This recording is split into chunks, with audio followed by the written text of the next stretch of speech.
السلام عليكم ومرحبا بكم معايا في قناة كويزين إكرام ديزاد. إن شاء الله تلقاكم هذا الفيديو في أحسن حال وفي صحة جيدة إن شاء الله. اليوم آخر تحضيرات شهر رمضان المبارك، ربي يدخل علينا بالصحة والهنا. اليوم حبيت نشارك معكم هذه التحضيرات من التوابل والفريك ودرت معكم راس الحانوت في البيت على طريقتي الخاصة. وبلا ما نطول عليكم نبداو الوصفه تاعنا على بركه الله ونقولوا بسم الله. واش عندي في هذه الوصفه؟ نبدا لكم بهذه التوابل نتاع الحب. واش استعملت انايا؟ درت شويه نتاع فلفل اسود، شويه نتاع الكرويه، درت شويه نتاع الكمون، زريعه البسباس، زريعه حبه حلاوه، درت زوج ورقات نتاع الرند، درت نص عود نتاع القرفه، درت شويه ورد مجفف والقزبر، ودرت شويه نتاع زنجبيل وشويه نتاع الكركم. اما الان نروحوا لطريقه التحضير. انا هنايا درت كميه شويه صغيره فقط، اللي يحب تكبر الكميه تكبرها، انا درت غير شويه. درت بهذا الكاس، اللي يحب دير كاس كبير دير. انا درت كاس نتاع القزبر ونقيه كامل ونحيلو كامل هذوك اذا كان فيه الشوائب ولا كاش حاجه لازم تنقيوه كامل. بعد ما نقيت كامل هذاك القزبر جبت فوطه نتاع المطبخ وشمخت الطرف منها ودرت ها كيما راكم تشوفوا هنايا جوزت كامل على هذاك القزبر، نحي منها كاش غبره ولا كاش حاجه لازم ديروا لها.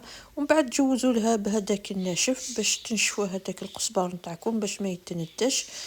ونفرغ هذاك القزبر في ان ريسيبيو ولا كاش بول ولا كاش حاجه، ونروحوا نكملوا المكونات الباقيه. وهنايا كما راكم تشوفوا راني درت ملعقه نتاع فلفل اسود حب، نقيه تانيك ونشفو كامل بهذاك الفوطه باش نحيلو كامل هذاك كاش حطبه ولا كاش حاجه لازم تنقوه يا البنات.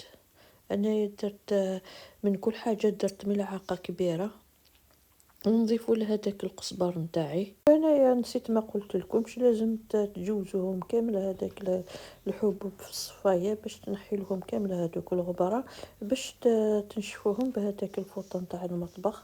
وهنايا كما راكم تشوفوا نكملوا كامل هذاك التوابل نتاعي بنفس الخطوات اللي درت فيهم الاولى. ونضيف زوج اوراق نتاع الرند، ودرت شقفه من هذاك العود نتاع القرفه، ديروا غير شويه ما ديروش بزاف. وهذاك الورد نتاعي بعد ما نحيت له كامل هذوك اللي في داخل ندير غير الاوراق نتاع الورد. ونجيب الرحايه نتاعي وندير كامل هذوك لي زيبيس نتاعي في الرحايه، نرحيوهم عادي كما نرحيو اي توابل عندنا. والله يا البنات صدقوني كي تديروا لي زيبيس نتاعكم في الدار خير من ألف مره من اللي تشريوهم هكذاك مرحيين. ما عندهم لا طعم ولا ذوق ولا هنا ياكلوا. كان تشوفي الكون المطبخ نتاعي كيفاش راه يريح من هذاك التوابل، يجي تحفه، يجي البنه نتاعهم يقعدوا هكذاك جدد. هذا طبعا للمكيسات في البيت اللي ما عندهمش الخدمه، الخدامه ربي يعينهم ما عندهمش الوقت يديروا كامل هذا العفايس كامل.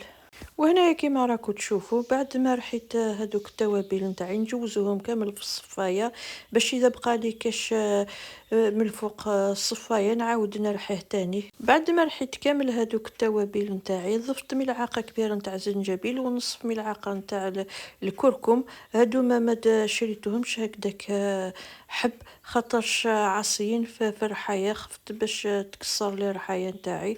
اما لا شريتهم هكذاك مرحيين ما نقدرش نرحيوهم كما قلت لكم.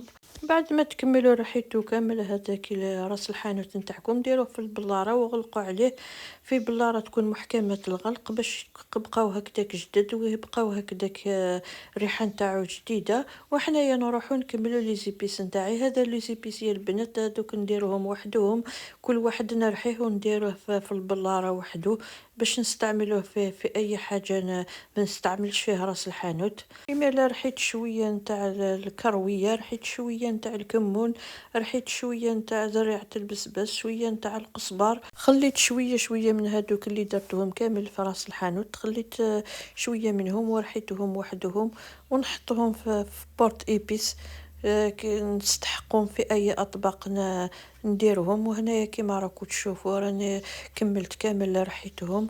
اما الان نروح نغربل هذاك الفريك نتاعي. هذا الفريك يا البنات شريته عند واحد العشاب، قال لي درته في الدار، ما كاش فيه ملونات ولا اي حاجه اخرى. وهنايا كيما راكم تشوفوا شريت لي زيتيكات هذوما باش نحطوهم في بورت ايبيس، باش نعرف واش هو لي بيس اللي درت فيه. سورتو البنات ما يعرفوش كامل لي زيبيس، لازم نديروا لي زيتيكات هذوما باش يعرفوا واش يديروا في الطياب. نحطو كامل في هذوك البلارات كما راكم تشوفوا هنايا. بعد ما كملت درت لهم كامل هذوك لي زيتيكات، نروح نعمر هذوك البلارات.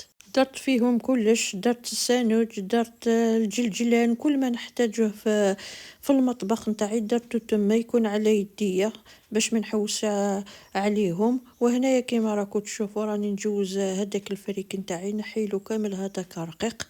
انا نحب كامل نوجد الحوايج نتاعي، ماشي في رمضان نروح نحوس على غربة جيبي هادي جيبي هادي.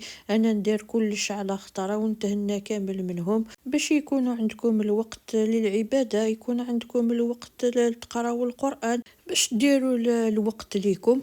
انا ما نطيبش كل يوم كل شيء البنات، نقسم طيابي، شربة أنا نديرها على يومين، ومن بعد باش يكون عندي الوقت ندير جوازات، ندير كاش حاجة أخرى. كي ندير جواز ما نديرش شربة، كي ندير شربة ما نديرش جواز، يبقى لي من البارح ولا كاش حاجة. ما ترميوش نعمة تاع ربي.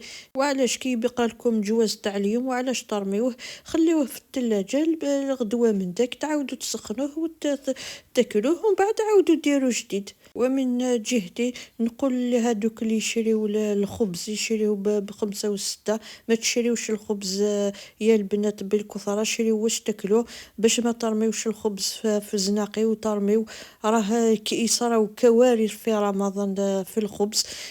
شريو قسمة تاكلو، اذا درتو الكسرة شريو خبزة، شريو زوجيه، كاين كل يوم كاين الخبز. يشريو بكميات كثيرة، تقولي ما خلاص الخبز ما يعودوش يطيبوا الخبز. وعلاش كاين كل يوم الخبز؟ شريو قسمة تاكلو باش غدوة من داك تشريو جديد. وهنا كيما راكم تشوفوا راني عمرت كامل البلارات نتاعي، عمرتهم كامل باللوازم اللي نستحقهم من الشاي والقهوة. فرغت الفلفل الأحمر، درت له شوية نتاع الزيت وحطيته في البلاكار باش يكون على يدي. وان شاء الله يعجبكم هذا الفيديو. اذا عجبتكم ما تنسونيش بهذاك الجيم باش يطلع على فيديو نتاعي فضلا وليس امرا. واللي مازال ما اشتركش في القناه يشترك ويفعل الجرس باش هكذاك يوصل له كل جديد. هذه الليله هي ليله الشك، ربي يدخل علينا رمضان بالصحه والهنا ويلقانا في احسن حال.